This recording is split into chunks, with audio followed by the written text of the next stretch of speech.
You are wishing for name ready Mark by back in Sports or YouTube. King Sports TikTok. I was for second video ya. No one subscribe, no one share, no one like it, no the comments aba. You better reply na enyoma nyina akoyie e de amaye nyina. Na ebusuafo ye se ye de ye pe eye krobia Kumasi Asante Kotoko yie. Nti news anasa filler anasa update bia ebe drop anasa ebe from eye krobia Kumasi Asante Kotoko no. Ye King Sports ye mfankam ye ni nyina bebremo dito na nyoma nyina akoyi amam ebusafo ye menhira mu bebre say de bia no munya abotre ehwem videos ebi de omo comment ba ebi like ebi share ma foforo so enye bi hwe ni nyina no manage ho me dem ase bebre but ye say this year this season 2026-2027 season Kotoko must be great again. Kotoko must be great again. Ni motor yede tai ekrobie Kumasi Asante Kotoko achi na nyoma nyina atoto yie because sisi ano Kotoko ase akwai se ya titi mu fufuro a ye hihye nyoma na sisi ano sa na Kumasi Asante Kotoko abaye sisi ano ye hihye nyoma, new board of directors, new executive chairman, new director of football, new marketing manager. Chese ye de nyoma, new coach, players recruitment, and say total change near the aircrobia Kumasi Asante Kotoko. And we are Kotoko supporter, and I are Kotoko fan, I are Kotoko faithful. Me say something great is about to happen in Krobia Kumasi Asante Kotoko. Na ye nyina de empaibo na ye gidie beta akire se na be ya nyoma nyina ebekọ yie ede ama Krobia Kumasi Asante Kotoko. Ebusuafo me move on na news a anasa update ya wa me de mamo eye ende eye wohwe eye House of Lions, Pando House of Lions a omo wo player bi your friend Etse Dogli. Etse Dogli so wa wunya time ehwe eye GPO this season and that's last season because season have been a nti we are Kotoko supporter and also we are Kotoko fan na wunya time ehwe GPO matches ni bi Pando House of Lions last season a player American asemi eye Etse Dogli no within the American ye can talent ye can player only bobo a House of Lions a you can't mention two players without mentioning Etse Dogli.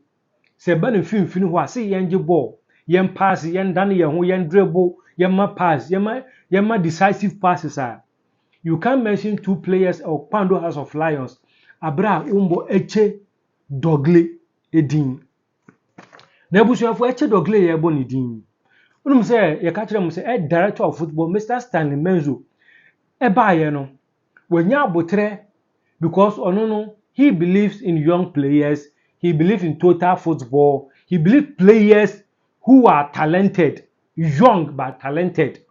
Nti wanya abotre hwe terrain mu Premier League players no wa pick 1 or 2 3 4 players bi de omo aba Kotoko ene ye din kan abo Kofi Tompuo din de a kire mo Tompuo ya boni din yabo Razak Simpson yabo Emmanuel no yabo Richmond Dembele edin nti coach no eguso monitor players one on one but player ba ko a wa catch the attention of the sporting director Mr. Stanley Menzo Etse Dogli of House of Lions ebusuafo wanya abotre ape Etse Dogli clip ahwe player na performance wo mfinfini ho na nani age sa player ne ho a empenufo eguso a omone House of Lions ene Etse Dogli management edi nkomo se Etse Dogli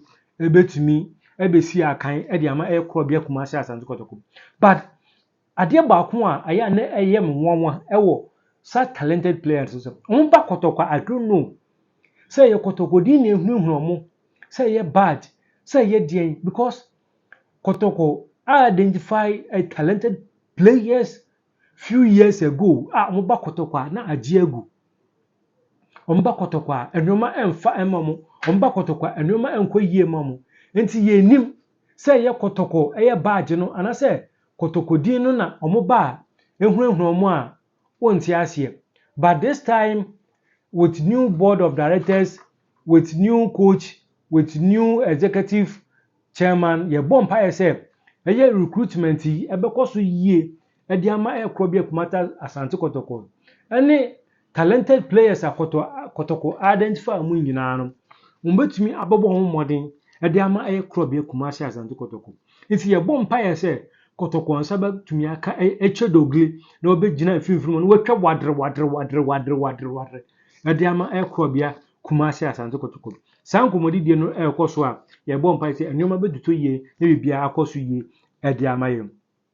Abusuafo ye fru a na ye say initial last week nyina ye be catch am say the announcement bi say ekro bia Kumasi Asante Kotoko efa no coach ho coach a obedi bobo nanim ade ama krobia Kumasi Asante Kotoko.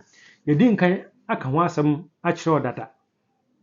Coach no enne mesisu dwa mesisu pi aka je coach no oye Dutch ankomodidie ekoso aka 1 or 2 nyoma ba ku mienu bi a ensiase nya adwuma because anka this week no Kotoko has to made 2 big announcements ewo week we mu.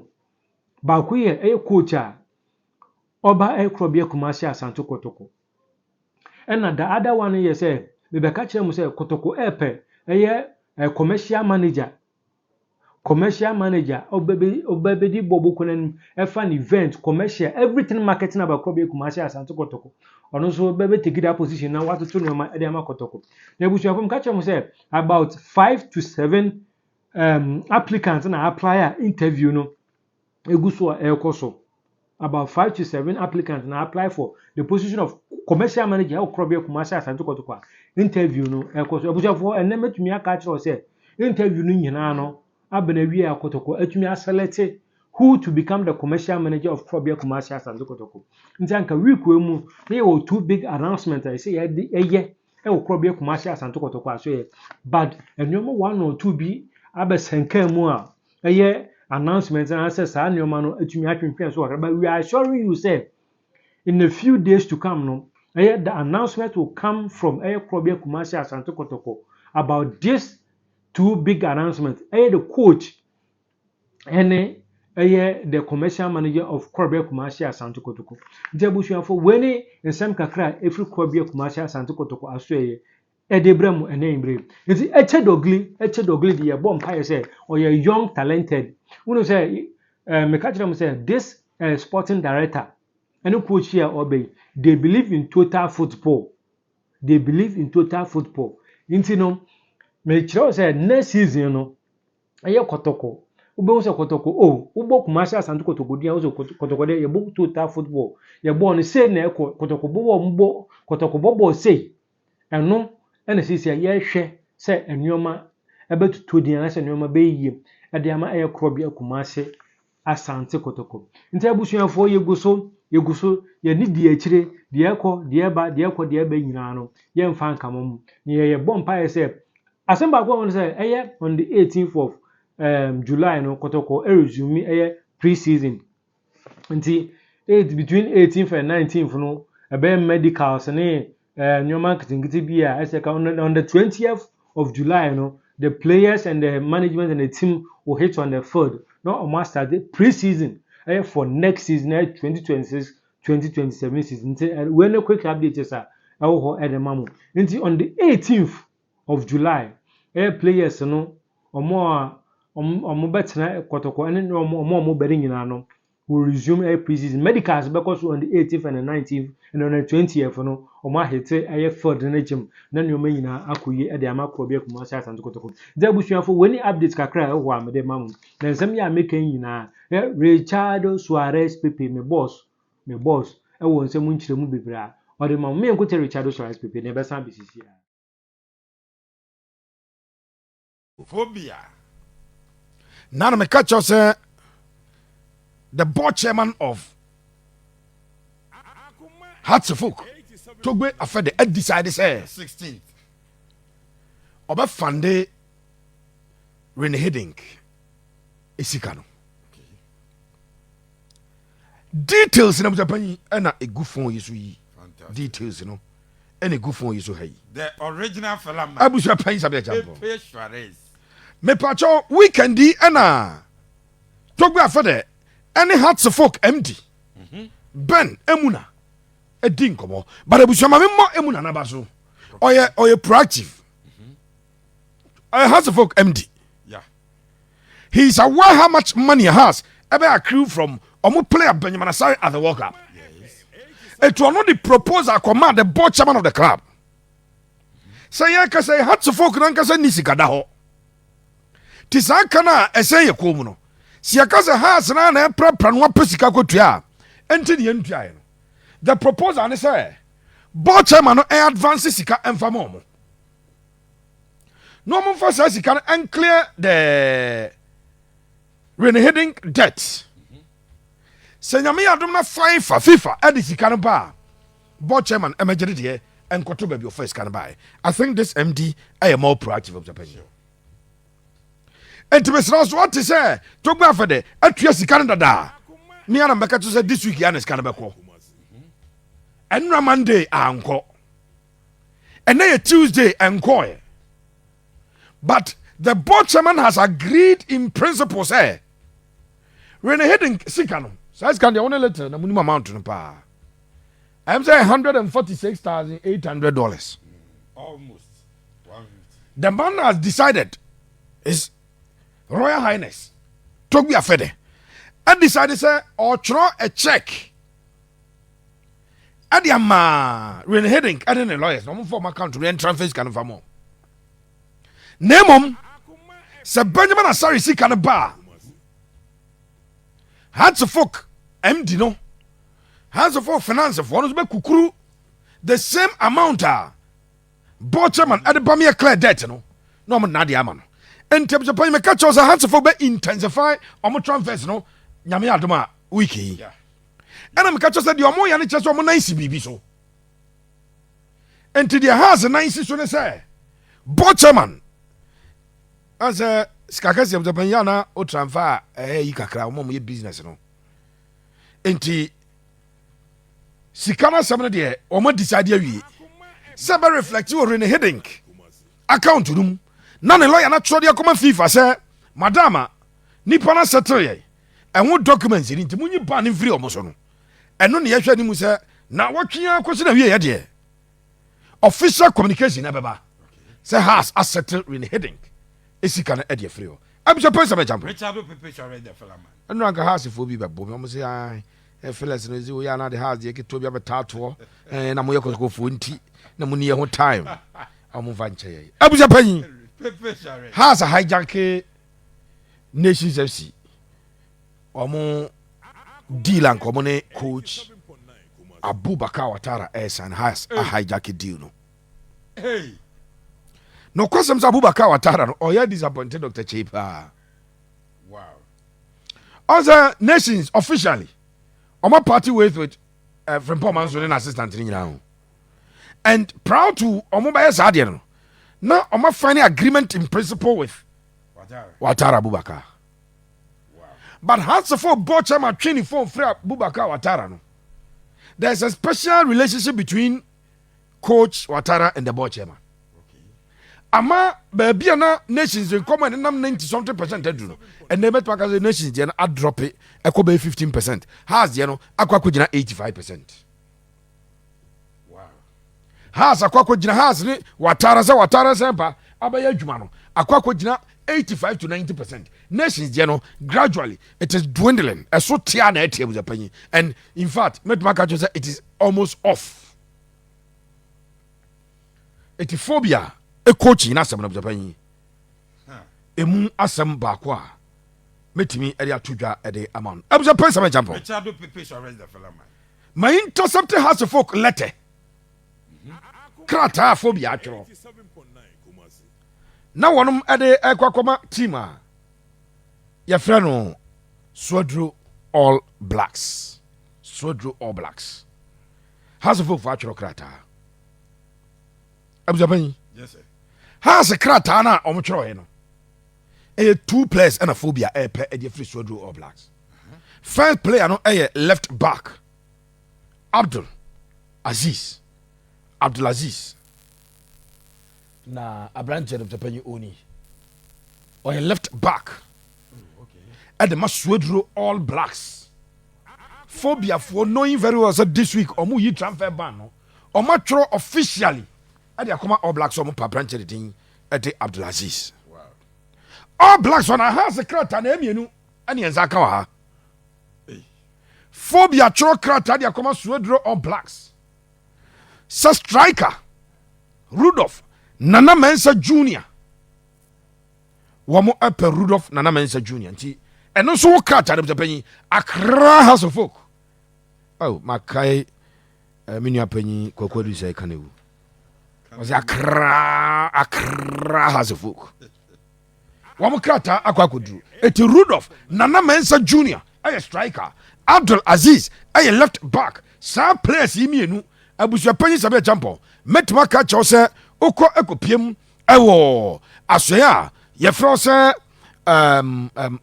all blacks a Hearts of Folk krata aba beduru ama wɔnom asom sɛ twitwe ɛho nkɔmɔdie bɛba Rudolph deɛ ne deɛ wɔn twɛn so menya deal ɛdina kɔ abɔnten wɔn twɛn deal bi wɔ Africa sɛ bɛmu a Rudolph Nana Mensa Junior bɛbɔ ɛwɔ African continent a sɛ no ama deɛ a ɛne phobia interest no wɔn ɛbɛ open negotiation but left back ne deɛ wɔn ɛyɛ open negotiations na musapanyin wɔn ɛdi nkɔmɔ ɛgyae ama aberanteɛ nakɔ abusua panyin sábɛ ɛgya mbɔ Richard Pepe Suarez the fella man. makyɛw haas The fella man.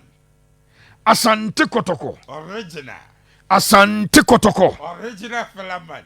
yɛ expect double announcement ɛde afiri korɔbea Asante Kotoko fo double announcement abusua panyin. Now, I'm back to the interviews for commercial manager. And 7 and now 5 and 8 applicants. And I'm not doing come on. Makacho se Kotoko structure no.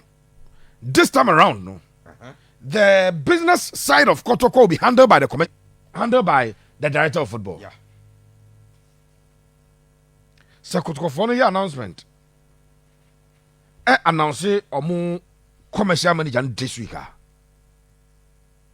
Manager Nanki expect announcement for head coach and so. But I don't know a sibu obi so. A sibu obi so Japan. Asante Kotoko new head coach. Atweye mu na mpanyifo. But kai said decision kase pan there. A director of football no. And the other is coach, or a Dutch. Wow. Coach in the other is a Dutch. And now I catch also another rich or a believer of the total football system. Into a Dutch coach. But a Nayan Emse exchange of documents and a coin clauses be from only demands and a Kotokozo side, in Shia Papa. Clauses be. Because this week double announcement today, the commercial manager and the head coach. Sunday, Tuesday, it was any week in the being coy.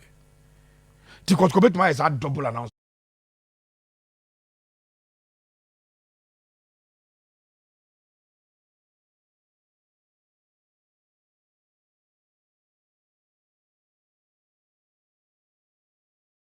Yeah, she said, the commercial manager. Nice one. And the MT and say, as a coach, expect a certain change in clauses in be. Inti, I know to me ama a bad thing at the amount.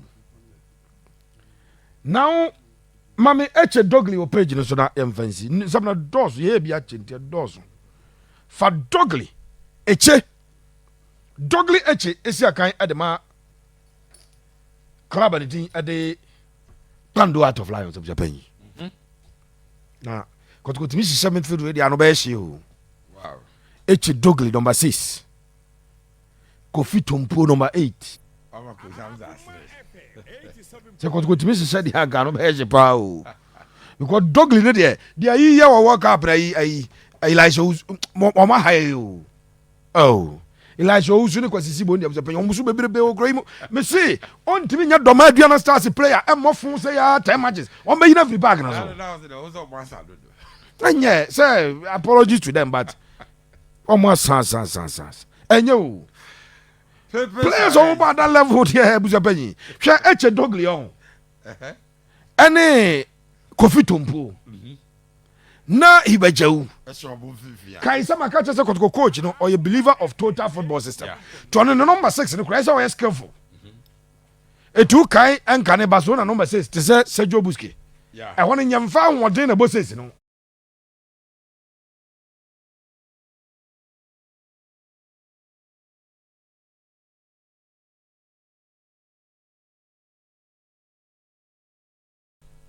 ya dia adwene ni nyansa de bele oni mbobbo bruta na unya ba no yan karase ball yan prepare ball no yan tafre undane dane ball ne de enkofo mi ansa betima ye ya na mi fie ne say ya ha no coaches no referees who say she obutiri say number 6 dey say o ma ho ye den nti obi pem ahode na otwa wa omonye o referees dey say na number 6 why no yi sa e so ba ho ye den says dey so ma ho ye den na wa gugu no sa no etem the pen dia men sa to so de say Asante Kotoko ready coach no anasa director of football no videos na me catch say o review or share or so on short video 5 minutes ya ko twade o ya de nkwa on pe eti Etse Dogli no Kotoko ne Pando out of Lions no agi full video nyame adom last season TV3 fada menti no mo stream games no Facebook ne YouTube o je link na no ahwa branche